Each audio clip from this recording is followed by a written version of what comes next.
Hi friends, welcome to our മിയാനി kitchen.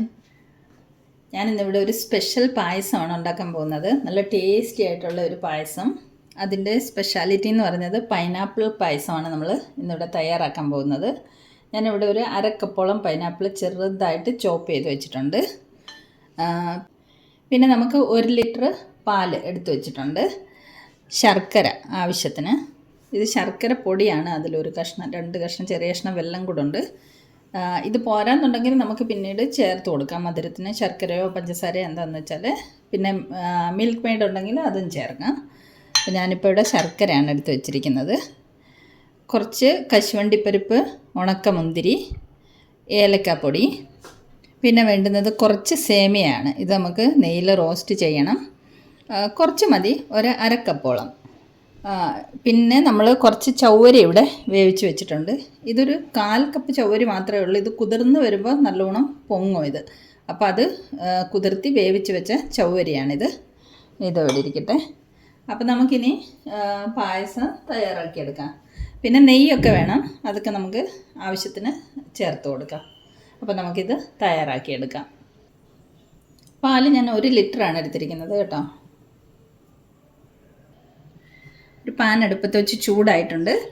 ഞാൻ 2 spoon നെയ്യ് ഒഴിച്ചു. നെയ്യ് ഉരുകി വന്നിട്ടുണ്ട്. ഞാൻ 2 സ്പൂണ് നിറയെ നെയ്യ് ഒഴിച്ചിട്ടുണ്ട്. ഇതിൽ നമുക്ക് 2-3 ഐറ്റംസ് വറുത്തെടുക്കാനുള്ളതാണ്. അതുകൊണ്ടാണ് കുറച്ച് കൂടുതൽ നെയ്യ് ഒഴിച്ചിരിക്കുന്നത്. അതിലേക്ക് നമുക്ക് ആദ്യം കശുവണ്ടിപ്പരിപ്പ് ഇട്ട് കൊടുക്കാം. ഇതൊന്ന് നുറുക്കി എടുത്തിട്ടുണ്ട്, മുഴുവനോടെ അല്ല ഇട്ടിരിക്കുന്നത്. ഇതിനെ നമുക്കൊന്ന് വറുത്തെടുക്കാം.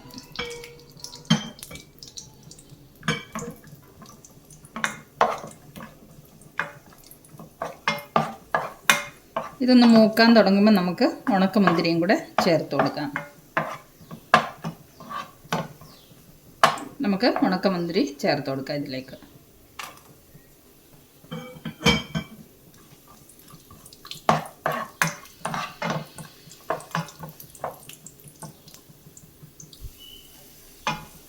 ഉണക്കമുന്തിരിയും കശുവണ്ടിപ്പരിപ്പും മൂത്ത് വന്നിട്ടുണ്ട്. ഇത് നമുക്ക് ഒരു പ്ലേറ്റിലേക്ക് കോരി മാറ്റിയെടുക്കാം. നമ്മൾ വറുത്ത് കോരി മാറ്റിയിട്ടുണ്ട്. ഇത് നമുക്കൊരു സൈഡിൽ വെക്കാം. ഇനി ഇതേ നെയ്യിലേക്ക് നമുക്ക് എടുത്ത് വെച്ചിരിക്കുന്ന സേമിയ ഒന്ന് റോസ്റ്റ് ചെയ്തെടുക്കാം. ഒന്ന് ബ്രൗൺ നിറമാകുന്നത് വരെ ഒന്ന് റോസ്റ്റ് ചെയ്തെടുക്കാം. നമുക്ക് പായസത്തിൻ്റെ ക്വാണ്ടിറ്റി കൂടുതൽ വേണമെന്നുണ്ടെങ്കിൽ കൂടുതൽ സേമിയ ചേർക്കാം. ശർക്കരയൊക്കെ കൂടുതൽ ചേർത്താൽ മതി. ഇതും കൂടെ നമുക്കൊന്ന് റോസ്റ്റ് ചെയ്ത് കൊണ്ടുവരാം. നമ്മുടെ സേമിയ റോസ്റ്റായി വന്നിട്ടുണ്ട്. ഇതും നമുക്കൊന്ന് കോരി മാറ്റി വേറൊരു പ്ലേറ്റിലേക്ക് വെച്ച് കൊടുക്കാം.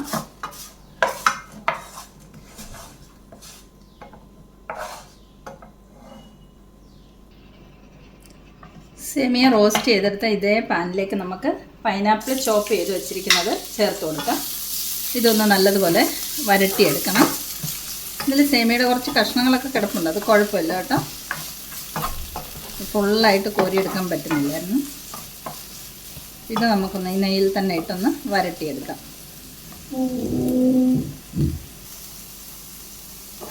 പൈനാപ്പിൾ വരട്ടിയെടുക്കുമ്പോഴത്തേക്ക് നമുക്ക് ഈ റോസ്റ്റ് ചെയ്തെടുത്ത് വെച്ച സേമിയ കുറച്ച് ഒരു 1/2 കപ്പ് ചൂടുവെള്ളത്തിലേക്ക് ഇട്ട് വെക്കാം.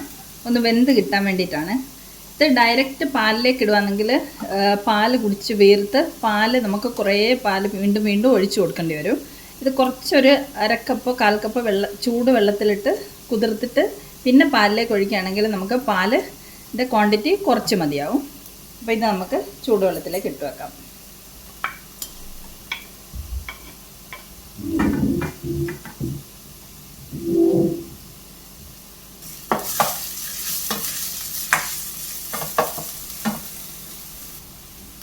സേമിയ നമുക്കൊന്ന് അടച്ചു വെക്കാം.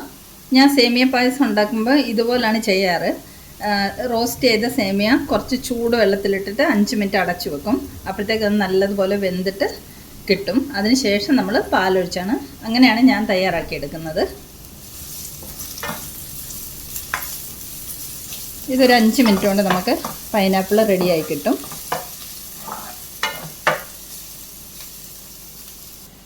ഇനി നമുക്ക് പായസം തയ്യാറാക്കാനുള്ള പാത്രത്തിലേക്ക് നമുക്ക് ഈ പാല് ഒഴിച്ചു കൊടുക്കാം.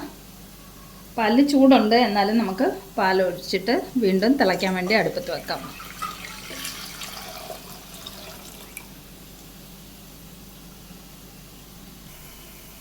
നമുക്ക് പാല് അടുപ്പത്തേക്ക് വെച്ച് കൊടുക്കാം. പാല് തിളയ്ക്കട്ടെ. നമ്മുടെ പൈനാപ്പിളൊക്കെ വരട്ടിയെടുത്തിട്ടുണ്ട്. ഇതിലേക്ക് നമുക്ക് ഈ ശർക്കര ആഡ് ചെയ്ത് കൊടുക്കാം. ഒന്ന് മെൽട്ടായി വരട്ടെ.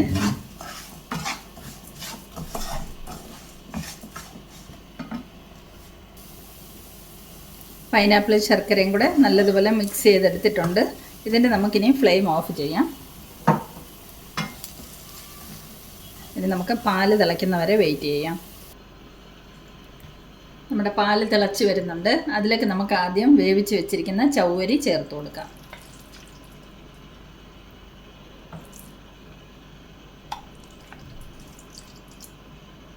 ചവ്വരി ചേർക്കുന്നതുകൊണ്ട് പായസത്തിന് നല്ലൊരു കൊഴുപ്പും ഒക്കെ കിട്ടും. ഇത് നമുക്കൊന്ന് ഇളക്കി ഒന്ന് മിക്സ് ചെയ്ത് കൊടുക്കാം.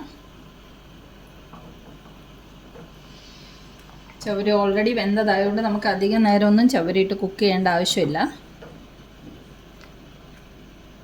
ചവരിയൊക്കെ ഇളക്കി മിക്സ് ചെയ്തിട്ടുണ്ട്. ഇനി നമുക്കിതിലേക്ക് സേമിയ ചേർത്ത് കൊടുക്കാം. ഇത് കണ്ടോ, ഞാൻ സേമിയ റോസ്റ്റ് ചെയ്ത് ഒരു അരക്കപ്പ് ചൂടുവെള്ളത്തിൽ കുതിർത്ത് വെച്ചിരുന്നതായിരുന്നു. നല്ലതുപോലെ വെന്ത് വെള്ളമൊക്കെ വറ്റി. ഇത് കണ്ടോ, ഇതേ പാകത്തിൽ നമുക്ക് ഈ സേമിയ ഈ പായസത്തിലേക്ക് ചേർത്ത് കൊടുക്കാം. പാലിലേക്ക് ചേർത്ത് കൊടുക്കാം.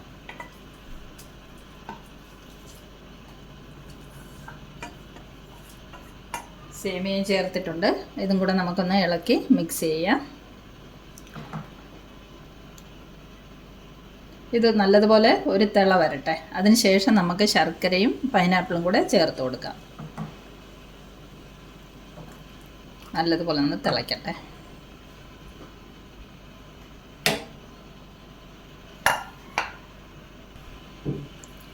ഇത് നമ്മൾ ഇടയ്ക്ക് ഇളക്കി കൊടുത്തോണ്ടിരിക്കണം കേട്ടോ, അല്ലെങ്കിൽ അടി പിടിക്കും.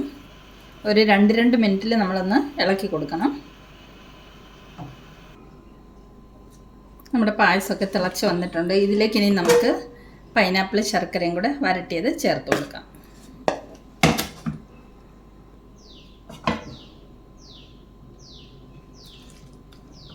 ഇതിനെ ഒന്ന് നമുക്ക് മെൽട്ടാക്കി എടുക്കണം.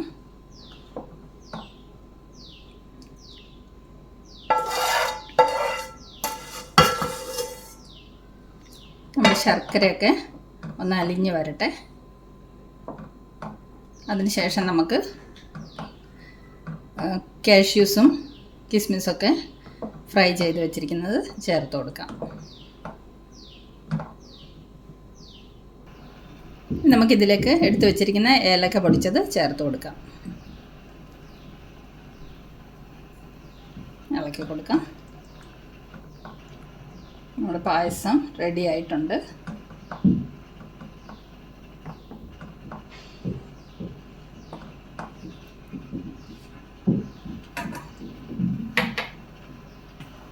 നമുക്ക് ഫ്ലെയിം ഓഫ് ചെയ്യാം.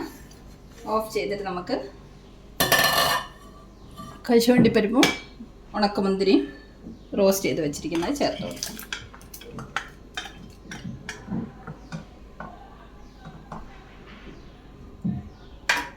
ഇനി നമുക്ക് കുറച്ച് നേരം അടച്ചു വെക്കാം. അടച്ചു വെച്ചിട്ട് സെർവ് ചെയ്യാം.